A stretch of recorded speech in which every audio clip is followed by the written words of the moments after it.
中美之间这种军工产业确实天壤之别。去年年初的时候，第一架原型机才亮相，到去年年底，第3款的改进型已经出现，连空速管都拿掉，代表它的数据都已经收集到齐了。紧接着就可以量产。美国的 F-47到2028年以后，原型机才可以试飞。所以我觉得歼36这款战机推出来，如果再搭配到 PD-17哈，对美国或者对日本，可以说第一岛链、第二岛链之内的所有制空权，会将全部在解放军的掌握之中。好，观众朋友，新年好，新年快乐哦！今天节目一开始，我们要特别来关注到过年期间，先来比比这个今年我们会特别关注的一些议题，尤其今年我们的节目会特别也是在关注在中美上面的军力上面的较量，尤其呢，接下来这一整年，我们节目也会看到说，中国大陆在最近这几年在它的军机上啊，有了什么样子的改进，还有包括我们今天会讨论到的，除了在军机上面的全力的加速，在6代机之外，今天也会来看到3航母跟核3位一体同步的推进，来对上美军的战力。好，在2024年的时候，我们可以看到。大家特别关注到，就是中国大陆抛出它的歼36、歼50的6代机的原型机，那震撼了军事圈之后，2025就是在去年的时候，就是歼36推出的3款的原型机，其中呢，这3款原型机的第2架跟第3架的原型机特别的备受关注。我们来看一下细节。第2架的原型机之所以特别最受关注的原因，就是因为它已经有明显的改进了，出现在尾翼的引擎排气口，而且呢，长度是向内做缩短的。第3架原型机的特征则是头部是已经完全看不到传统的这种针头的空速管的一个设计了。那另外一方面，我们也来看看美国的部分。他的美国的空军参谋长是直到了去年的9月才正式宣布，已经有首架的6代机的 F-47的原型机，并且说呢是由波音公司来做建造的，预计在2028年才可以首飞。所以节目一开始特别请教厉将军怎么看了6代机，在预估今年2026年会有什么样子的突破 ？F-47真的吗？是看起来要等到2028年才能首飞吗？将军怎么看？我们看这个歼36哈，我觉得最让人家压抑的是它的这个修正的速度之快，超乎一般的飞机的军工产业哈。这个去年年初的时候，才第1架原型机才亮相，但是到去年年底，它已经第3款的改进型已经出现了。这第1架跟到第3架中间有什么地方的改变呢？第一个，我们看到的是尾管喷气口的改变，原来是只有向后喷的，它现在变成矢量的喷嘴，可以向下喷哈。那如果说可以向左右转动，这个喷嘴可以转动方向，那当然可以增加这架飞机的机动性。那第2个改变是这个轮子的改变哈，这个原来它是前并排的轮子，改成前后列的房子改成并排的机轮，那这代表说是它机舱的空间哈可以有所精进，可以放更多的油，或者是放更大型的导弹哈。尤其是第3架，那是连空速管都拿掉。我们知道空速管是如果飞机原型机在试飞的时候，它为了能够测量这些飞机在飞行时候的速度以及相关的数据，所以它会有这个空速管。那如果空速管拆除的话，代表它的试飞主要的这个数据都已经收集到齐了，紧接着下来就可以量产哈。再来，我们如果说按照这种速度，从1年的时间，从第1架原型机到第3架的改进型出来以后，那如果按照这种速度来比照美国的 F-47，你就会发现这个真的是这个中美之间这种军工产业确实速度上面有天壤之别。F-47去年是因为这个川普来讲，他认为这个解放军不管是歼20或歼35，或者是这个歼36陆续的横空出世，他认为美军也必须要有新型的6代机，所以要波音将原来他所设计的一张草图拿出来做一个修改哈，然后特别命名叫 F-47，那大家就在调侃川普说47是不是因为他是第47任美国的总统，所以才命名 F-47？可是你看哈，他就算是去年来讲的话，这个川普已经拍板定案了，要生产第6代的 F-47，但是它也要到2028年以后原型机才可以试飞。如果用这种速度跟中国这个歼36对比，你就知道这个双方进展速度有多差别有多大。再来，我们讲歼36，它是属于一种什么战机？我认为它是属于一个，原来我认为它是一个歼轰机就是它自己本身可以有自卫的防空武力，它不需要靠这个战斗机在旁边护航的轰炸机。那以它3个喷嘴，它可以轻易的突穿到第2岛链来实施对地或者是对舰的攻击任务。但是昨天我这想法有点改变了，因为昨天我看到解放军有一款新型的导弹出来，空空导弹叫PD-17大家去看这款导弹那个巨大，有6点多公尺那么长非常大，人站在它旁边那个比例在下面差很多。那以这个 PD-17，如果说是它的这个装在它的体量那么大，如果说挂在歼16上面是可以，那如果说挂在歼20，可能肚子里面塞不下，就会破坏歼20的隐身性可是如果说这款导弹，那是不是他们就设计到挂在以后歼36，因为歼36很大嘛，它可以将这款导弹挂进去。那这款导弹威力有多大呢？它的射程听说可以到500公里那么远如果就算是对 F-22这种隐身式战机，这个雷达歼灭机只有0.002平方公尺这么小，它也有400公里的射程。然后如果对一般的战机它可以射程到达500公里那它可以轻而易举，再加上如果说是歼轰36本身具有就是隐身的设计，那可以轻易的突破到第2岛链，那它这种导弹射出去就不是打你一般的飞机了，我认为就是打你后面的预警机或者打你后面的加油机。那你想想看，歼轰36的射程，再加上它500公里的这个作战半径，再加上这个 PD-17的导弹的射程，我觉得轻而易举的可以攻击到这个第2岛链后面的战机那它发射的方式采取这个双波段，也就是说，第一刚射出去的时候，它是往太空上面打，往上打，那飞行到某一个高度以后自由落体下来以后，才启动第2段的发动引擎这个对目标来实施攻击。所以我觉得歼36这款战机推出来，如果说未来它再搭配到它的 PD-17那可能这个对美国或者对日本来讲的话，可以说第1岛链、第2岛链之内的所有制空权，会将全部在解放军的掌握之中。好，这个是有关于在空中战力，我们上面做了一个中美之间的一个对比。那接下来我们要来看到海上的对比，当然会请黄征辉舰长来帮我们做解析。海上的对比，我们先来看到是因为中国大陆的海军在去年11月份的时候迎来了福建舰正式入列，所以呢，在今年的1月份，山东舰就已经进入到这个海南三亚的海军基地这边做相关的维修了。现在也在看说他为什么入屋来做维修，有没有可能是因为它有这个歼35的舰载机？因为现在歼35的舰载机被视为说它具备这个弹滑兼容的能力，所以歼35它具备这种适配性的改造，有没有可能接下来就是来配合搭配使用的呢？另外，今天也会来关注到是004航母这个核动力航母正式的动工了。港媒现在做的分析说，它的排水量超过12万吨。我们来对比福特号的排水量10万吨，004已经超越福特号的意思吗？今年2026年这个开春，我们也会请舰长来带我们看有没有什么解放军会有新的突破，我们可以特别来做关注的。2025年呢，是大概人类历史上，那更是中国所有5000年历史上这1年之内，它所公布的这些军武科技的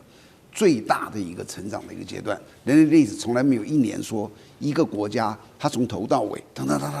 有这么多东西让世界惊艳的，而这中间总期程就是让大家亲眼看到，觉得说，哎呦，真的他们怎么会这么厉害的？就是93大阅兵。93大阅兵完毕以后，那个最明显的，全世界大概一直认为自己是军武界老大的是美国，他都自己承认了他们是打不过这支解放军的。那在去年的我所有看到的这些所有的这些特殊的这些军工科技里面，我排3样，就是它远远领先全世界的。第一个是6代机，刚刚这个厉将军有介绍过，那真的领先人家太多了。第二个就是它的高超音速式以及极音速飞弹。它的这个高超音速、极音速飞弹的那个技术也远超过别人。好比我举个例子，打船的这个飞弹叫做攻船飞弹，如果你超过5马赫，全世界都在研发中。服役的俄罗斯有一个叫锆石，中国大陆在去年的阅兵出现多少啊？鹰击就是打船嘛，鹰击15、17、19、20、21，而且还超过10马赫的。你就知道它这个方面的技术也远远赢过别人。还有第三个就是它的航母，它的航母其实现在没有说这么的厉害，但是它的电磁弹射标志的是一个连美国都克服不了。美国的第一个福特舰现在一直还出问题，它第二艘甘乃迪舰从下水到今天已经过了6年7个月了，还是没有进入到最后的服刑阶段。那我们福建舰呢，只有1年11个月，你就知道说，哎，它这方面为什么会赢家这么多？它的电跟磁瞬间的充电放电也是全世界领先这一个。那至于说2026哦，以我的这个军事科技来讲，我最期望看到什么？你知道？第一个轰20，这是它还缺的一个版。还有第二个就是004，我们希望它是叫做能够是核子动力的航空母舰。那至于现在目前据我所知的，就是其实网络上也都看得到，中国大陆目前正在建造2艘，同时建造2艘，那个航空母舰。第4艘现在已经有3艘嘛，第4艘是福建舰的姐妹舰，也是003，但是它改了一点，它叫003A 型。所以这一艘的编号会19号，然后第5艘啊，是004型，就是004型跟第几艘是2个，第5艘呢是核动力的。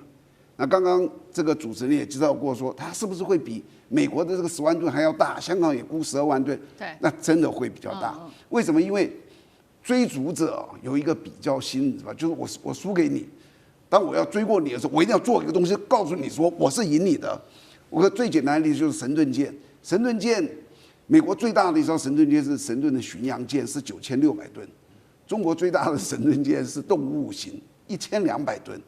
你为什么啊？对不起，12000吨。你为什么就是要做大一些呢？就是证明说，我告诉你，我是赢过你的。那我们可以预测得到，就第4艘它的编号是20，你有没有发现？中国大陆只要是20的，几乎就是一个大突破。轰20，歼20。现在的航母20号，这是我们可以预期的。我们希望明年能够看得到。那最后一个说这个歼35哦，说降在这个山东舰的这个起降弹跳起降，基本上是歼35自己本身的能力，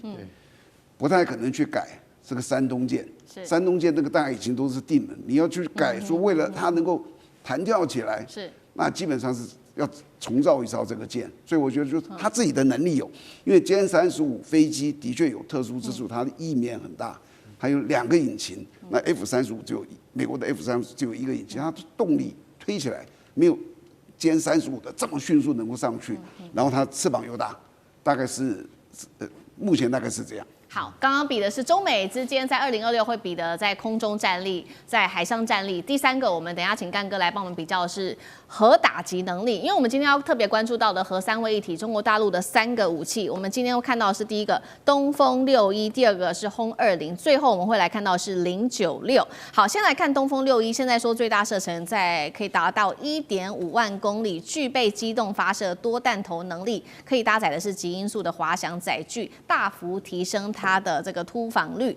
空机的核力量的方面，则是这边特别提到新华社点名说，特别期待的是轰20的出现。最后是海基核力量，现在特别在央视的一段兵推画面中出现了096前舰哦，可以搭载的是这个载弹量更高的巨浪3前飞弹。核3位一体的战力，干哥怎么看？好，我们现在看哈，其实我跟你讲，中国已经是世界的巨强了。为什么？因为其实我们从东风5型以前，那个时候还担心说打不到美国本土，打不到美国本土啊。现在早就已经可以打到了。最新的东风61可以打到15000公里，也就是说，我在我自己家里就发射就可以打到你华盛顿特区了。可是问题是，这种飞弹它是一个什么？它是一个固定的地下发射井，当然也有机动性的飞弹。可是老实讲一句，你的发射窖在哪里？其实卫星都看见了。对，所以说这个就是陆基核子飞弹，它容易被人家锁定的问题。但是我们已经知道，东风61可能啦，就是说现在已经是六个弹头，但它可能可以携带到10个弹头。这种 ICBM 是完全没有办法拦截的武器，那个是末日武器。所以中国现在已经发展到东风61了，我觉得在核子的威慑上面，已经是跟美国跟俄罗斯那是已经是齐头并进、等量齐观了。所以它一出来，我不会觉得很讶异。不过我们现在必须要讲到轰20哈，轰20坦白讲一句，恐怕还是需要一些时间，预期还要在4年。要2030年才会出来，轰20真的遇到了很大的问题，比如说什么电子技术整合问题啊，也就是说，我们曾经讲过态势感知这样的问题。你的态势感知，我坦白跟你讲，如何整合到轰炸机这样的载体上面，其实很困难。还有个更大的问题，轰20它到底现在用的是什么引擎啊？西方专家认为还是用俄罗斯最有名的 AL31，这个引擎就是装在了什么？装在歼15跟歼16上面，非常巨大而可靠。而且我跟你讲，它不会给你找麻烦。那你如果轰20，它是双引擎的话，载2具啊。它如果是4引擎的话，可以载到4具。因为我们现在完全没有办法去揣测轰20它到底是尺寸多少，因为我们现在只有想象图而已。4年前、5年前。珠海航展就说要拿出来了，到现在没有，可见得我觉得这个是中国在那个就是战略轰炸机上面的一个非常非常需要突破的地方。那现在一直着眼于轰6，也就是旧的轰6的改进。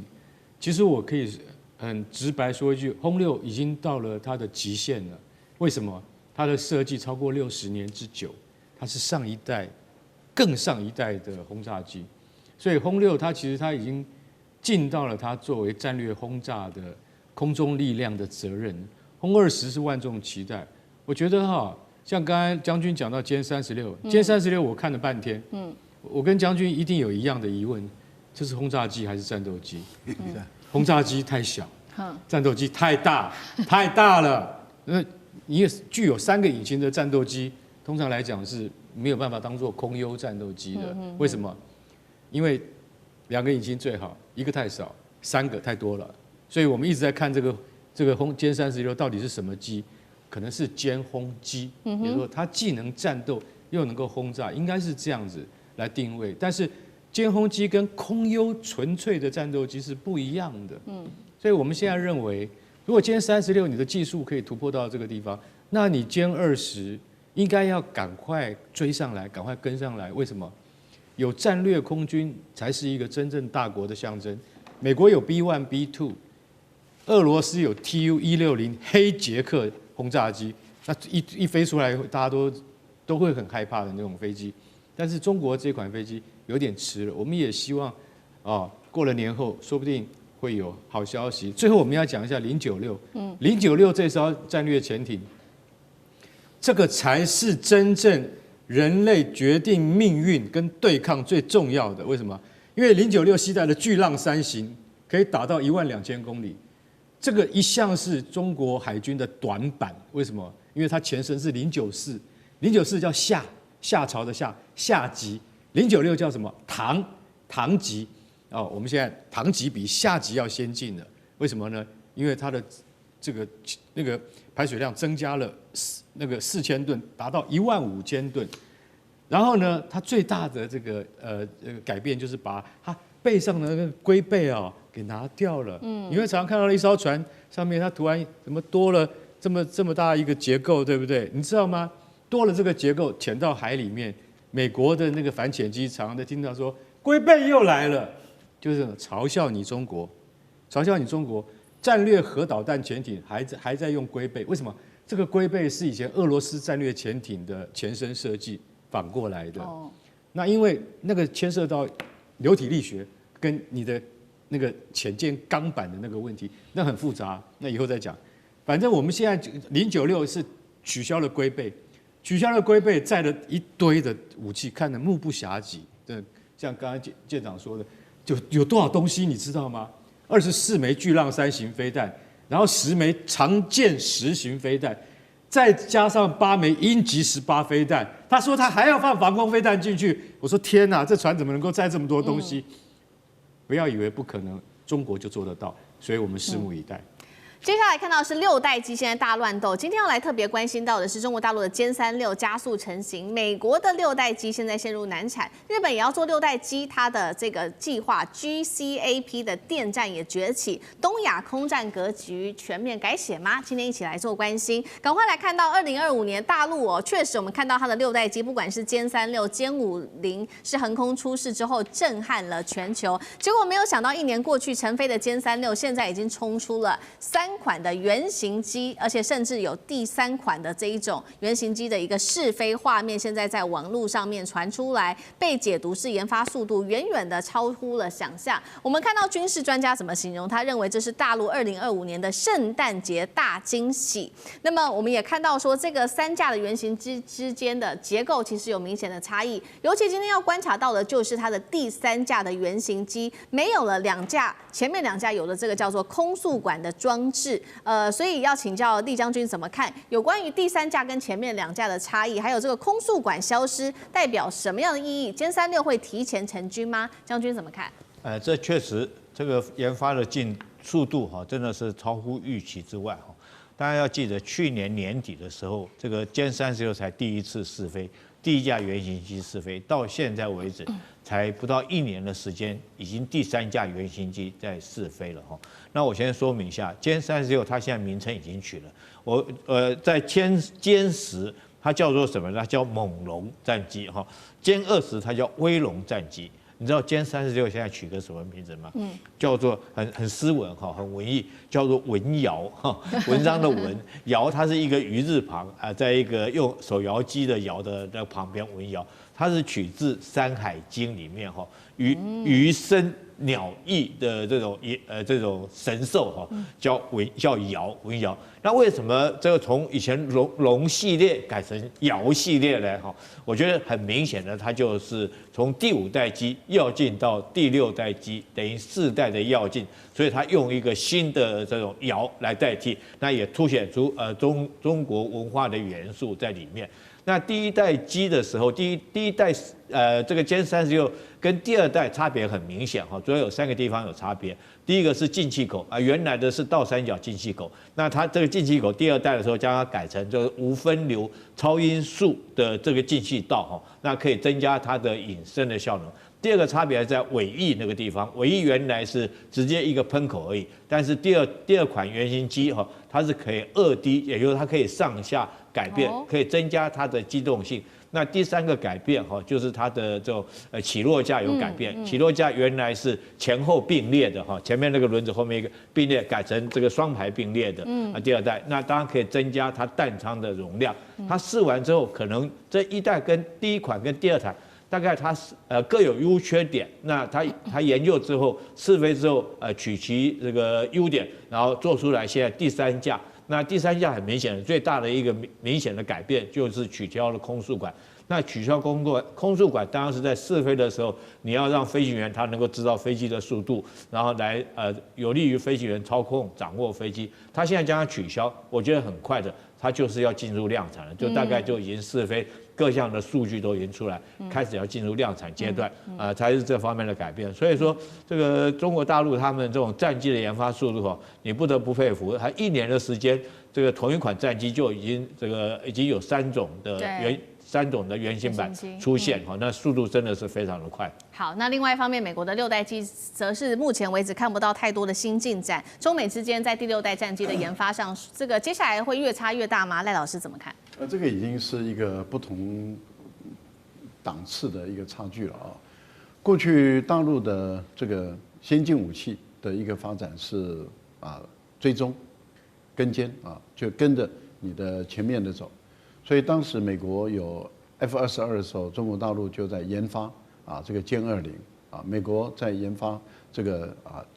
F-35的时候，中国在研发歼35，类似这样的一种追的一个方式。那所以我们就会发现说，过去我有个老师，你在前面跑，我在后面跟。但是6代战机是划时代的意义。为什么划时代的意义？美国现在才要立案，原型机都没有，对，然后那个图纸都还不清楚，然后就一个这个 PPT 的一个示意图，但是美国未来的6代机会是什么样都还不知道，但中国大陆6代机已经飞给你看了，这代表什么？完全是创新的了。那也就是说，中国大陆在6代机这个部分已经遥遥领先美国了，这是第一步。可是第二个，它又有一个意义，是因为中国大陆的一个武器发展有一个原则，这个原则是铁律。铁律就是量产一代，研发一代，然后预研一代。我们看到现在正在量产这个歼20、歼35，正在量产中，所以它的量产的速度很快。那一般来讲，这个歼20会用20年左右，所以当它在量产歼20的时候，它的预研的就是6代机，目前来讲研发的就是6代机，6代机原型机已经出来了。那预研一代的意思，也就是说7代机已经立案了，已经在研究室里面，这些研究员已经在思考这第7代战机是要一个什么样的形态的一个战机。所以当这个十几20年后，这个歼20这个要结束了。一般来讲，我们看到歼20当时在试飞的时候，大概用了8年、10年的时间，8架原型机在不同的档次试飞。那现在歼20已经在服役了，在量产了，所以6代机很有可能在5、6年左右，它会开始进入量产。然后因为它还要经过各种不同的场域，高原，然后热带很多地方，它都要做试飞，然后在最后要做定型、定装，然后等到6代机要出来的时候，其实已经是第8代机，也已经是在预研的阶段了。那你想，现在美国才是对，美国现在还在图纸，对，那已经被中国大陆甩在后面了，中国大陆已经后面看不到人了，这个差太远了。好，这个是中美之间第6代战机的一个巨大差距。那日本呢也说要做这个6代战机，防卫大臣这个是他特别讲的，说他们这个计划叫做全球空战计划 GCAP。加上英国跟意大利一起来做，锁定是2035年服役，2030年首飞。它配备的东西，带观众朋友稍微了解一下小档案。全新的多功能射频系统，数据量是 F2雷达的1万倍，频宽处理强，不只能够搜索锁定，还能做电站干扰、通信、目标获取，把数据转为战场上面的主要武器。委员怎么看 ？GCAP 如果翻译作全球战斗空间计划。是蛮适合的，因为它本身不是一个战机的名字，它是从以前日本的 FX 所发展出来的，或者 F2 所发展出来的。问题是，它这个顶多大概就是5代半的战机而已。它想要跟中国大陆的歼20比，似乎全球都认为技术上还差那么一点点，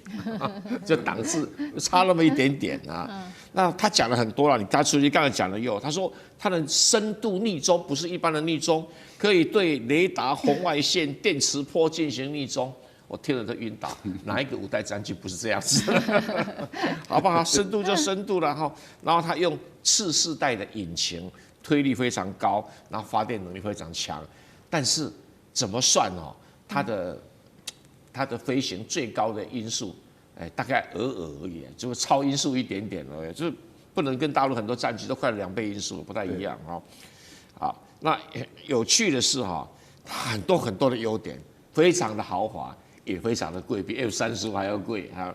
那贵也就算了，反正这是日本、英国、意大利3个国家来的哈。它现在已经被确定有几个很大的缺点，它没有办法应付东风21D 跟东风26饱和攻击，没办法，无法生存力很低，因为它不是它是5代战机逆中的，可是它不是空中的王者，它不是，但是它是空中的指挥官，这2个性质是不一样，因为它的电子设备很多，所以在上面一架飞机可以指挥很多的僚机，但是自己参与战斗，它的操纵性能就被比下去了，就被大陆歼20比下去了哈。好，今天军事上我们赶快来看到最新消息哦，这是歼15T 跟歼35空警600已经在福建舰上面终于是完成首次的电磁弹射起飞跟它的阻拦着舰的一个训练了，被视为是福建舰具备初步的全甲板作战的能力了。现在来自于专家的最新说法，他认为说有了歼35还有歼15T 上舰成功，代表说大陆的航母编队已经获得了不管是在隐身的突防或者是重击打击击上面的双重能力的肯定了。福建舰除了刚刚说的这个隐身屠房跟重载的打击能力之外，还可能具备哪一些作战的潜力？孝瑋哥又怎么看？好，其实未来中国大陆航空母舰它所要瞄准的目标，基本上它要能够成为一个蓝水海军的航空母舰。那特别是像它的航空母舰，舍弃了过去滑跳式而采取这种弹射式，也就代表就是它上面舰载机的这个效能会大幅增加。那当然，其实他们就说什么离这个具备这个全甲板作业能力，我说实在话了，这个部分是要等到它的这个初始作战能力成型之后，才会去讨论到这个全甲板作业能力。因为其实以像福建舰来说，它采用电磁弹射系统，那电磁弹射系统，因为它本身其实是一个对环境要求非常高的一个弹射系统，所以就是说未来这个中国大陆的这个航空母舰那个整个这个舰载机联队规模大概差不多是一个航空旅都能够进驻以后，那这个时候在完整的这样一个压力测试的这个条件下进行，那个时候才能够真正显示出福建舰它本身真正的这个能耐到哪边。那至于说未来它现在展示的这个歼15T、歼35跟空警600，那我相信其实对于它来说，如果你对比到现在美国海军的这个舰载机的话，那现在它其实还缺一个专业的电战机，电战机，所以未来它的这个歼16那个也一定会有这种电战型的这个出现，而且歼16电战型可能就会跟歼15作为一个融合，用一个双座的歼15弹射型，然后搭载这个电战设备在上面。然后另外像这个它也未来也还会需要那种类似像线上运输机型。然后另外其实它也还需要这种所谓的反潜的这样一个作业能力。虽然说中国大陆现在也已经有了这个反潜直升机直20，但是未来它如果能够让这个航空母舰拥有一个完整的舰载机的这个组成的话，那它以目前来说，它现在完成了这3种战机在舰上的这样一个测试，它未来其实还需要我们刚刚讲的包含电战机，还有包含那个反潜的这个直升机，这2种飞机加上去，或者是还有舰载运输机的话，加重起来才会构成一个完整的这个航空母舰这个打击群中的这个战机的这样一个部分。那也未来其实我们刚刚讲，就是说以它的这个航空母舰来讲，它有了这些飞机，这整批飞机这样加总上去，大概差不多，其实以目前中国大陆这个航空母舰的这个效能的话，至少大概可以达到60架，甚至接近70架的水准的话，在那个时候，它这么多的飞机在上面频繁的操作，才会显现出那个福建舰它未来真正的持续作战能力，以及它的这个真正的全甲板作业能力，会在那个时候才能够显现出来。好，所以我们刚刚提到了各种的舰载机都是关键。那其实因为有不同，刚刚提到的几款舰载机已经陆续上舰了嘛，专家是称这个叫做代际升级，包括说不只是火力的提升，或者是不只是作战半径，其实都有要升。所以现在他们就定调了，说中国大陆的海军是不是已经从过去是近海防御，现在迈向了远海防御，甚至进一步推到了太平洋？这对于整体太平洋的这个战局会产生什么样的变化？大使又怎么看？不是远海防御是远海攻击啊。航空母舰从来不被定义为这个防守性武器，它是攻击性武器，是极具杀伤力的攻击武器啊。它是把一个飞机场放到你家门口，你在1万公里里面，它可以放到你家门口，上面的战斗机什么轰炸机那是战力极大的是。所以中国大陆有航母以后，就是已经从一个防御性海军已经进入到攻击性海军了。是，而且它的投射打击能力是向外延伸了数千公里所以这个是极大的一个战力的转变。那我们今天谈这个，就是说它这些什么这个大陆讲隐身实战这个所谓的重载打击这个原因就是上个礼拜大陆的军方正式公布了福建号上面这个空警600跟这个歼35歼16的实际起降的这个影片出来了，我都看了。那个空警600是从这个到跑道上，然后那个整个飞起来，然后降落，全部都有。然后歼35也在上面。所以为什么叫隐身实战呢？要知道歼35是隐身袭战斗机第5代战机对不对？所以就变成就是说这个打击能力，这个浮动式的飞机场，它上面能够载的这种攻击性武器又升级了。所以这个是一个 game changer， 是改变中国大陆，尤其大陆我觉得就变成就是说第3岛链以内的这个太平洋区域的整个战略的一个态势。是。那它这个我也特别看了，它这个在起飞的时候它真的是电磁弹射，因为蒸汽弹射会冒烟的，电气弹射，那它就是说它的这个推力大然后啊，它能够随时推的这个重复使用大，所以它会变成怎么样？载弹量、载油量都会增加，所以它就变成重载打击，就是这个意思。好，我们刚刚看到都是海上的。那其实，在同一时间，我们要来看到的是，因为大陆现在举行的这个长春航展上面，这次，所以我们也会特别来关心到的是这台老战机，现在也有一些新的重新改装之后亮相了。本来从它的歼6是彻底的做改装之后，现在变成无人僚机之后，就重新的放在展场上面亮相了。目前产能是5000架。小档案来带观众朋友来看一下，它在升级之后最大的载弹1吨，那时速是1.1马赫，能够低空突防，靠北斗导航来确实做精准打击。大家称它叫做幽灵战机。那如果未来它又搭配了歼20战力，又是怎么样？上次哥怎么看？在93阅兵之后呢，北京我们就大家都关注这个长春航展哦，航展里头就有些上不了在93的，还是有些厉害的，果然出现。我认为这次这个歼6非常有意思哦，它体现一个怎么讲呢？旧瓶装新酒，或者枯木逢春，你有任何部分形容都可以，但你不要小看，但在改装之后，它有全新的定位。我们知道，其实，在歼6，其实在2021年，其实就有很多人就拍到，而且它的感觉起来就像是无人机的方式在进行，但因为官方没有正式证实，这一次是正式的证实了，因为旁边的牌子啊跟介绍就扎扎实实讲得非常清楚。那么我们知道，中国大陆现在在所有各式各样的以空军战机管理过去、现在、未来部分，体系化作战非常重要。可体系化作战是一个非常复杂的海空陆等等的大整合，包括航太呢，还有北斗卫星跟低轨卫星。所以任何一个武器或它的整个的，比如说刚刚讲歼6，它在这个体系化作战的哪里？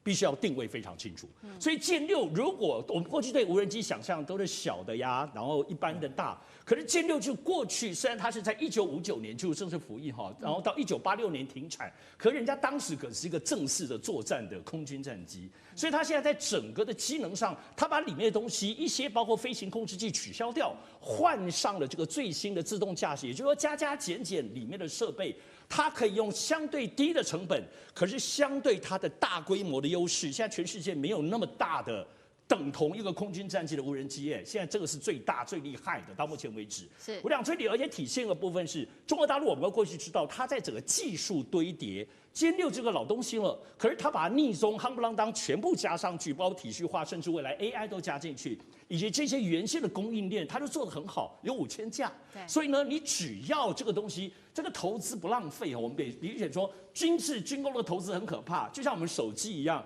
你一旦重复了，你就觉得浪费，甚至被取代掉，你不知道怎么办。那个工厂也不知道怎么办 ，Nokia 就是这样倒闭的嘛。所以你担心你现在这样子歼6的整体的工厂还在啊，还有能力生产，但你赋予它新的部分功能，而且在体系化作战里头找到它的位置的时候，它就不只是一个搭配品，是个全新定位的最新的武器了。好，那另外最后我们来关心今天的最后压轴，传说中的这个南天门计划战机，今天来关心的是。带导播来 take 一下这一款叫做战机是白帝乙型，这一次同样的是在这次的航展上面亮相了。跟上一代相比，它有哪一些提升？不管是在它的气动外形，还有后机身全面优化，包括它的弹仓也加大，能够载更多的重型武器。重点是它飞得更高，而且是更快速的，是被定义为叫做近地空间作战。